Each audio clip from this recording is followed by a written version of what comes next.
कल तो नाम जप की महिमा बता दी थी हमने। कितनों ने नाम जप करना शुरू किया? क्या बात। हाँ हाँ, उठाओ उठाओ। और बाकी सब नाम जप कौन कौन करते हैं? हाथ खड़े करो। वाह वाह वाह, एक बार सब अपने लिए जोरदार तालियां बजाओ।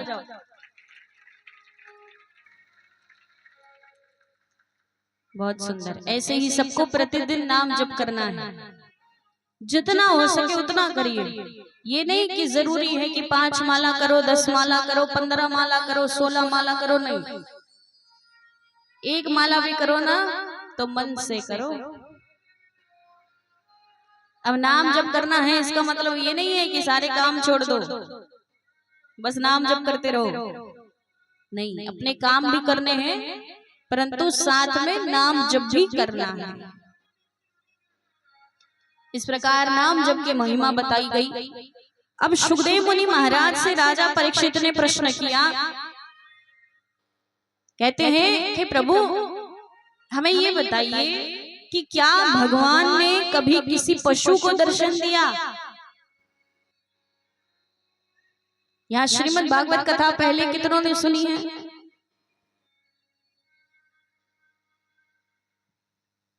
बताइए किसको दर्शन दिया भगवान ने? वाह वाह, कथा सबने सुनी है, पता केवल एक को है। त्रिकुट नामक एक पर्वत था जहां गजेंद्र नामक एक हाथी रहता था। उसी पास में एक सरोवर बहता था और गजेंद्र नामक हाथी अपने परिवार के साथ वहां रहता और साथ ही प्रतिदिन उस सरोवर में गजेंद्र अपने परिवार के साथ जल क्रीड़ा करने जाता था। उसी सरोवर में स्नान करने जाता, जल क्रीड़ा करता। और गजेंद्र दिखने में इतना सुंदर,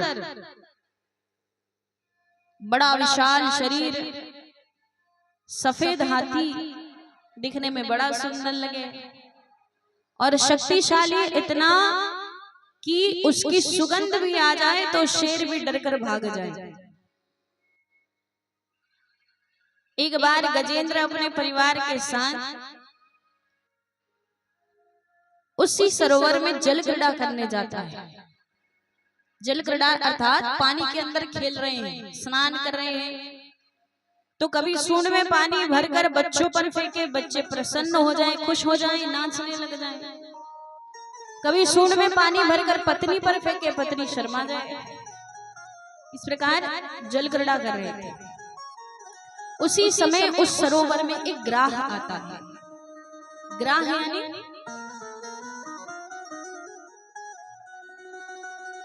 मगरमच्छ। ग्राह यानी मगरमच्छ। उसी समय एक ग्राह ने आकर के गजेंद्र के पैर को पकड़ लिया। जैसे ही गजेंद्र के पैरों को पकड़ा, गजेंद्र ने सोचा ये ग्राह मेरा क्या बिगाड़ लेगा, ये छोटा सा ग्राह मेरा क्या बिगाड़ लेगा, मैं तो इतना शक्तिशाली हूं। परंतु धीरे धीरे ग्राह ने गजेंद्र के पैरों को खींचा और खींचते खींचते बीच मझधार में लेकर चला गया। पानी के अंदर ग्राह की शक्ति बढ़ती जा रही है, गजेंद्र की शक्ति कम होती जा रही है। क्योंकि ग्राह पानी का पशु है, गजेंद्र पानी का पशु नहीं है। तो अब ज्यादा समय यदि किसी तालाब में नहा लें या किसी वाटर पार्क में चले जाएं, ज्यादा समय तक आप पानी के अंदर रहें तो शरीर भारी लगने लगता है। तो पानी के अंदर गजेंद्र की शक्ति कम होती जा रही है, ग्राह की शक्ति बढ़ती जा रही है। धीरे धीरे धीरे गजेंद्र को खींचता हुआ बीच मझधारों में लेकर चला गया। जब गजेंद्र को लगा कि मैं अपनी सहायता स्वयं अब नहीं कर सकता, तब गजेंद्र अपने परिवार की ओर देखता है अपने बच्चों से कहता है, बच्चों आओ मेरी सहायता करो। पत्नी से कहता है, आओ मेरी रक्षा करो, मुझे बचाओ। पत्नी कहती है, स्वामी मैं आपको बचा तो लूं, पर यदि ग्राह ने आपके पैरों को छोड़कर मेरे पैर को पकड़ लिया तो मैं नहीं आ सकती। बच्चों की ओर देखता है, बच्चों से कहता है, बच्चों आओ मुझे बचाओ, मेरी रक्षा करो। तुम्हारे सपने पूरे करने के लिए मैंने अपने सपने त्याग दिए, मैंने इतना कुछ छोड़ दिया, मुझे बचाओ। बच्चे कहते हैं, पिताजी चिंता मत करिए, आपके जाने के बाद हम माता का बड़े अच्छे से ध्यान रखेंगे। यही समझ आ जाता है कौन कितना अपना है और कौन कितना पराया है। जब संकट आता है ना जीवन में, जब मनुष्य हर तरफ से संकट से घिर जाता है ना, तब उसे पता चलता है कि सच में उसका अपना कौन है और पराया कौन है। कई बार हमारे अपने हमें धोखा दे जाते हैं, परंतु कोई पराया आकर हमारी सहायता कर कर चला जाता है। तो महाराज अब अंत में ग्राह ने गजेंद्र को खींचा, खींचते खींचते बीच मझधार में लेकर चला गया। जब डूबने लगा, इतनी सी सून बाहर रह गई, थोड़ी सी। जब थोड़ी सी सून बाहर रह गई, तब महाराज गजेंद्र ने स्तुति गाना प्रारंभ किया। गजेंद्र ने स्तुति करी। गजेंद्र स्तुति तो कर रहे हैं, पुकार तो रहे हैं, परंतु उस स्तुति में किसी का नाम नहीं ले रहे। ना किसी देवता का नाम लिया, ना भगवान का नाम लिया, किसी का नाम नहीं लिया। बस कह रहे हैं स्तुति गाते हुए कि हे प्रभु आइए मुझे बचाइए। और आकाश मार्ग में सभी देवता खड़े हैं और प्रतीक्षा कर रहे हैं, कह रहे गजेंद्र मेरा नाम पुकारो, मैं तुरंत आऊंगा तुम्हें बचाने। परंतु गजेंद्र ने किसी का नाम नहीं लिया, केवल स्तुति गा रहे हैं। उसी समय भगवान अपने गरुड़ पर आरूढ़ हुए और गजेंद्र की ओर जाते हैं। गजेंद्र की ओर जा रहे हैं। देवताओं ने पूछा कि प्रभु आप क्यों जा रहे हैं? उसने तो आपका नाम भी नहीं लिया, आपको तो पुकारा भी नहीं है, केवल स्तुति कर रहा है। तब भगवान कहते हैं जिसे कोई नहीं अपनाता ना, उसे मैं अपनाता हूँ। जिसका कोई नहीं होता उसका मैं होता हूँ। गजेंद्र ने जो स्तुति गाई ना, उसे लावारिस स्तुति कहते हैं। आप कहीं भी भागवत जी की कथा सुनेंगे ना, तो किसी भी कथावाचक से पूछना, गजेंद्र ने स्तुति तो गाई परंतु किसी को पुकारा नहीं। तो भगवान ने कहा जो किसी का नहीं होता वो मेरा होता है, जिसे कोई नहीं अपनाता उसे मैं अपनाता हूँ। तब जैसे ही गजेंद्र ने देखा कि भगवान आ रहे हैं, उसी समय उस सरोवर में कमल का पुष्प खिला हुआ था। उस कमल के पुष्प को उठाया और उठा करके अपनी सूंड में रख करके भगवान की ओर दिखा रहे हैं और कहते हैं नारायण अखिल गुरु भगवान नमस्ते, नारायण अखिल गुरु भगवान नमस्ते, नारायण अखिल गुरु भगवान नमस्ते। जैसे ही भगवान आए, गजेंद्र ने भगवान को प्रणाम किया और उसी सरोवर में कमल का पुष्प खिला हुआ था, उसे भगवान को अर्पित करते हैं। भगवान आते हैं, सुदर्शन चक्र फेंका, सुदर्शन चक्र फेंक कर ग्राह का उद्धार करते हैं और गजेंद्र को अपने साथ भगवान अपने धाम लेकर चले। बोलिए सच्चिदानंदमय भगवान की जय।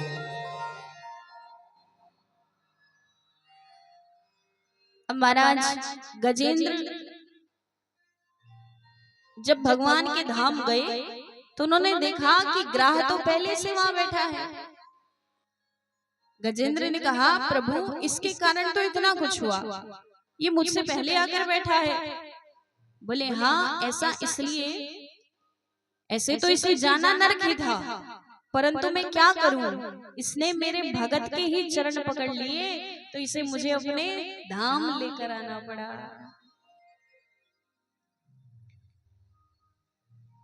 तो महाराज भगवान की पूजा करो तो भगवान कृपा करेंगे या नहीं करेंगे इसकी गारंटी नहीं है, क्योंकि पूजा तो सभी करते हैं। भगवान केवल ये थोड़ी देखते हैं कि कौन पूजा कर रहा है कौन नहीं कर रहा है, भगवान तो भाव देखते हैं। तो हो सकता है आपके पूजा पाठ करने से भगवान आपको ना मिले, भगवान कृपा ना करें, परंतु यदि किसी भगवान के भक्त का सानिध्य मिल गया ना तो भगवान कृपा अवश्य करते हैं, इसकी गारंटी है।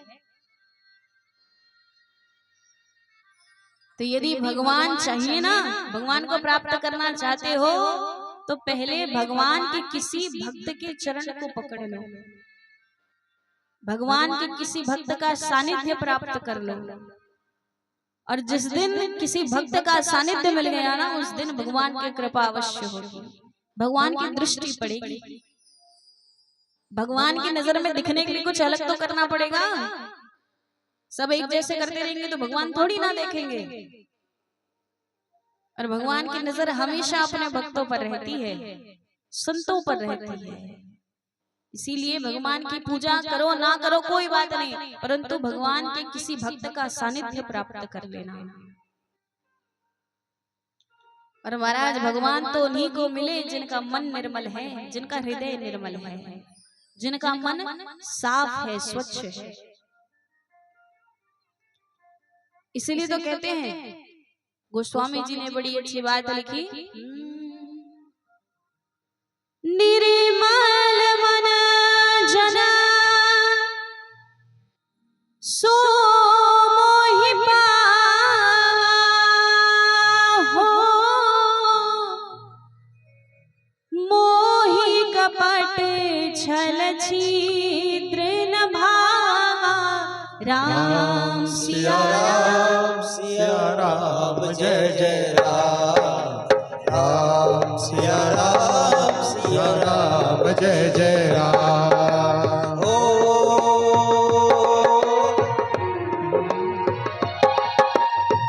निर्मल मन जन सो मोहि पावा हो, मोहि कपट छल छिद्र न भावा। राम सिया राम जय जय राम, राम सिया राम जय जय राम। निर्मल मन जन सो मोहि पावा, मोहि कपट छल छिद्र न भावा। जिसका मन निर्मल है, जिसका हृदय निर्मल है, भगवान उसी को मिलते हैं। इसलिए तो कहा गया है, कबीरा मन निर्मल भया जैसे गंगा नीर, और नारायण पाछे फिरे कहत कबीर कबीर। जिस दिन मन साफ हो गया भगवान अपने आप आपके पीछे भागने लगेंगे, लेकिन मन का साफ होना जरूरी है। लेकिन ये बताओ, किसी को पता है मन निर्मल होता कैसे है? आप कहोगे कथा में तो बता दिया कि मन के निर्मल होने से भगवान मिलते हैं, पर हमें तो यही नहीं पता कि मन निर्मल होता कैसे है। मन निर्मल होता है नाम जप करने से, मन निर्मल होता है कीर्तन करने से, मन निर्मल होता है सत्संग करने से, कथा सुनने से। कथा सुनने से ही हमारा मन, हमारा हृदय निर्मल हो जाता है। आइए, जब मनुष्य सब जगह से हार जाता है ना, तब भगवान उसकी सहायता करते हैं। जैसे गजेंद्र की सहायता की भगवान ने। एक भक्त कहते हैं क्या, दुनिया से मैं हारा तू आया तेरे द्वार, दुनिया से मैं हारा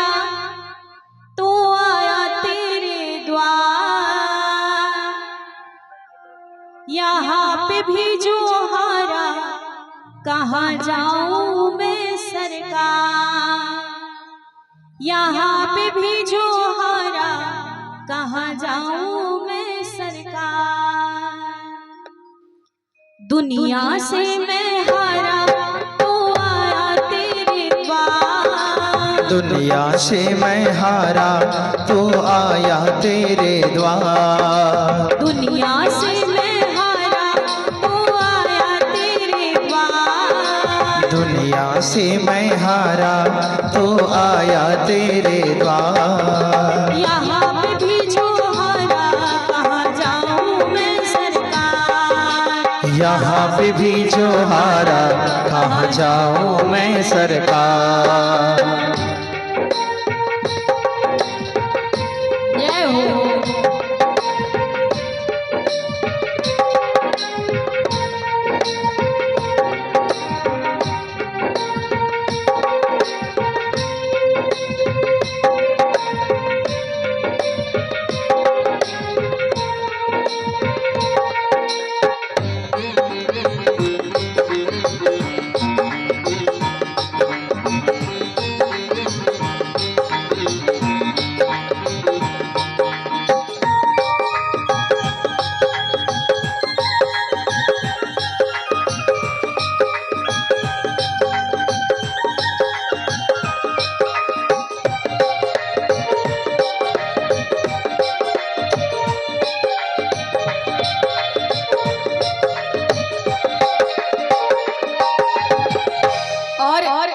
मनुष्य ऐसा कि सुख में तो भगवान को भूल जाता है, केवल दुख आता है तभी भगवान याद करते हैं, भगवान याद आते हैं। तो इसीलिए कहते हैं क्या,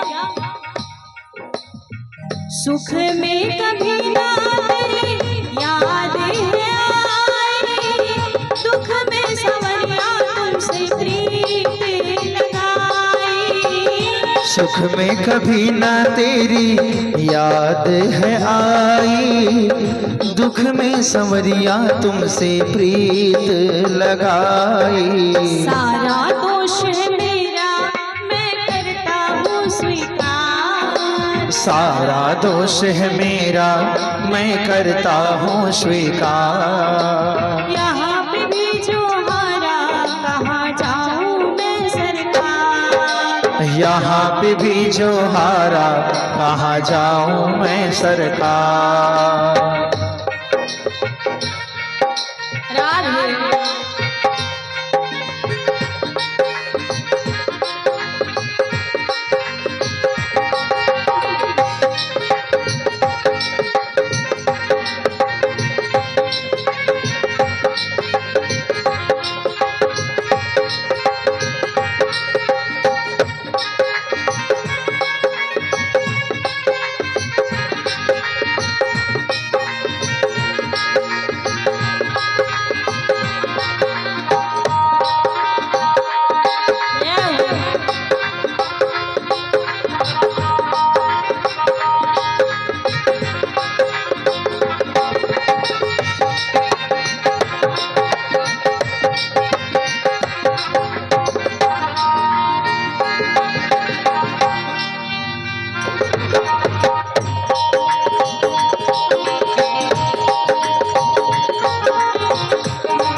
भक्त कहते हैं कि हमारा क्या है, हम तो पहले से ही हारे हुए हैं, परंतु यदि हमें कुछ हो गया, आपने हमारी लाज नहीं रखी, तो लोग हमें तो कुछ नहीं कहेंगे, लोग आपसे कहेंगे कि वो देखो भगवान का इतना बड़ा भक्त बनता फिरता था और भगवान ने उसकी लाज नहीं रखी।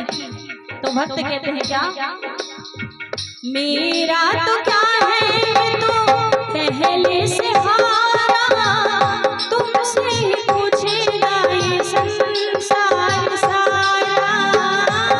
मेरा तो क्या है, मैं तो पहले से हारा, तुमसे ही पूछेगा ये संसार सारा। डूब गई क्यों नैया तेरे रहते खेवनहार, डूब गई क्यों नैया तेरे रहते खेवनहार। यहाँ पे भी जो हारा कहाँ जाऊँ मैं सरकार, यहाँ पे भी जो हारा कहाँ जाऊँ मैं सरकार। राधे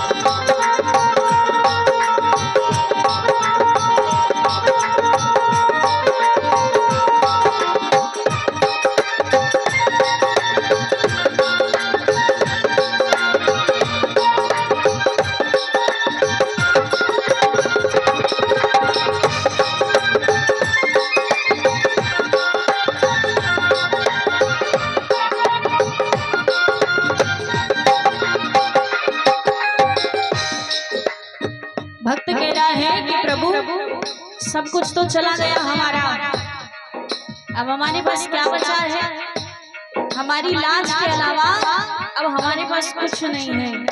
पर भक्त कह रहे हैं क्या, सब कुछ गवाया बस लाज बची है, तुम पे कन्हैया मेरी आस टिकी है।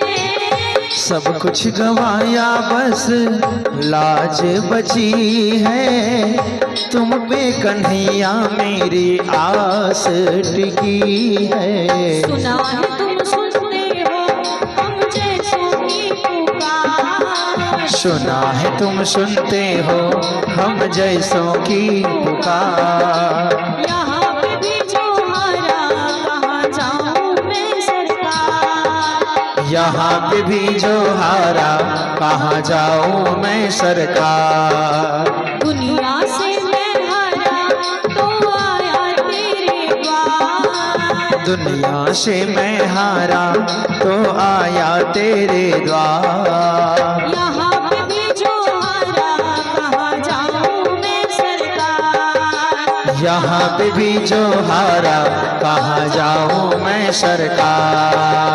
दुनिया से मैं हारा तो आया तेरे द्वार, दुनिया से मैं हारा तो आया तेरे द्वार। यहाँ पे भी जो हारा कहाँ जाऊँ मैं सरकार, यहाँ पे भी जो हारा कहाँ जाऊँ मैं सरकार।